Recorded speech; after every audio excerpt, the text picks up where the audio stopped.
Mais combien de leads peut générer un site web? C'est une question qu'on nous pose souvent quand on est en rendez-vous. Alors du coup, on va vous faire une vidéo qui va vous expliquer comment ça marche et quels résultats vous pouvez en attendre. Comme vous avez déjà pu le lire, la génération de leads repose sur la mise en place d'un tunnel de conversion. Awareness, considération, décision. Qu'on va appeler aussi tofu. Non, c'est pas un plat japonais. Mofu et bofu pour top of the tunnel, middle of the funnel et bottom of the funnel. En fait, ces trois étapes correspondent au cycle d'achat de votre client. C'est ce qu'on appelle la buyer journey. Donc rapidement, je vous présente ces trois phases et après, je vous donnerai des chiffres concernant la génération de leads. Dans la phase de découverte, dans cette phase, l'acheteur se pose des questions, il n'a pas encore trouvé sa réponse. Il tâtonne, on va dire. Je vais reprendre l'exemple de la génération de leads. Il va pouvoir se poser des questions du type: comment augmenter mes ventes? Comment augmenter mon trafic? Comment améliorer ma prospection? Comment générer des leads? Et donc, il va surfer sur Internet et il va découvrir des réponses assez diverses et variées. Du style, faire appel à de la télévente externe, acheter des rendez-vous, former les commerciaux à la prospection, acheter des mots-clés du type Google Ads ou Facebook Ads ou LinkedIn Ads, améliorer son SEO, mettre en place une campagne d'inbound marketing, etc., etc. Ensuite, il va arriver en phase de considération. C'est-à-dire que maintenant que le prospect a identifié les solutions qui s'offrent à lui, il va les comparer. Il va chercher à savoir quelle est la solution qui sera la plus performante pour lui permettre soit d'atteindre son objectif, soit de résoudre son problème. Une fois que cette phase est terminée, on arrive dans la troisième phase, qui est la phase de décision. C'est-à-dire que le prospect sait exactement ce qu'il veut et maintenant donc il va rassurer sur le fait qu'il prend la meilleure décision. Et pour se rassurer, l'information qu'il va devoir trouver ou qu'on va devoir lui mettre à disposition, ça va être des avis, des témoignages clients, des références. On peut également lui proposer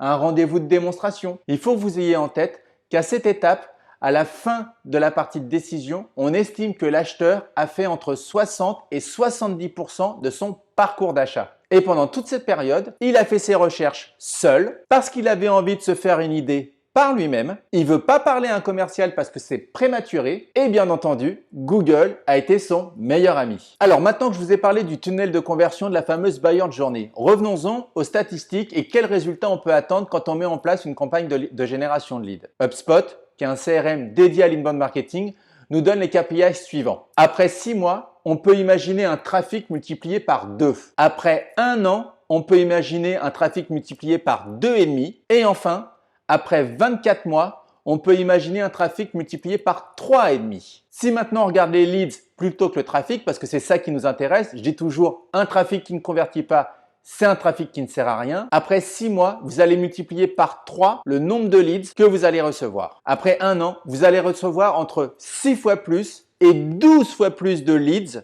une fois que vous avez mis en place une stratégie de génération de leads. Et enfin, après 24 mois, vous allez recevoir entre 24 fois plus et 45 fois plus de leads quand vous avez mis en place une stratégie de génération de leads. Je vais vous donner un exemple d'un client qu'on a accompagné et qui a mis en place une stratégie de génération de leads. Voilà ce qui s'est passé. Sur la première année, ils sont passés de 0 à 7800 visites par mois au bout de 12 mois. Et ils ont généré 885 leads sur la première année, ce qui fait une moyenne de 75 leads par mois. Sur la deuxième année, ils sont passés de 7800 visites par mois à 9000 visites par mois, soit une progression de 15%. Et au niveau de la génération de leads, ils ont généré 1500 leads supplémentaires, soit une moyenne de 130 leads par mois. Et sur la troisième année, ils sont passés de 9000 visites par mois à 16 000 visites par mois. Et ils ont à nouveau généré 3500 leads supplémentaires, ce qui fait désormais une moyenne de 290 leads par mois. Donc si je résume,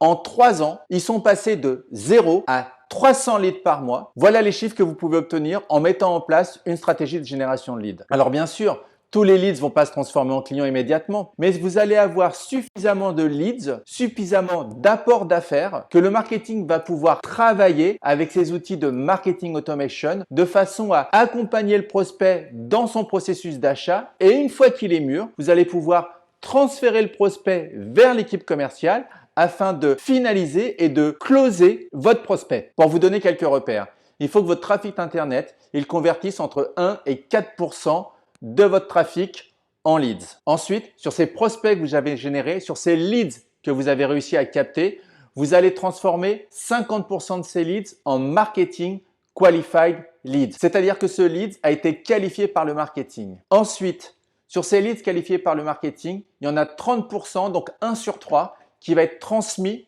au service commercial. Donc, il va passer en Sales Qualified Leads. Et là-dessus, le dernier ratio qu'il faut avoir en tête, c'est sur ce qui a été transmis aux commerciaux, ils vont signer entre 20 et 30% de ces SQL vont se transformer en clients. Donc ça revient à dire que sur une base de 1000 personnes qui vont visiter votre site, 30 vont déposer leurs coordonnées et vont devenir un lead. Ces 30 leads vont être travaillés par le marketing et vous en avez 15 qui vont devenir des Marketing Qualified Leads. Sur ces 15 leads, vous en avez 5 qui vont devenir des Sales Qualified Leads, donc qui vont être transmis aux commerciaux. Et sur ces 5, normalement, vous devez signer un client. Ce que vous devez avoir comme point de repère, toutes les 1000 visites, vous devez signer un client issu de votre site internet. Alors si jamais vous n'atteignez pas ces taux de conversion, qu'est-ce qu'il faut faire? Alors la première chose, c'est augmenter votre trafic en travaillant le SEO, en mettant en place du Google Ads, en travaillant votre netlinking ou en mettant en place une stratégie de contenu. La deuxième chose à faire, c'est de poser des CTA, donc des call to action, ce sont les fameux boutons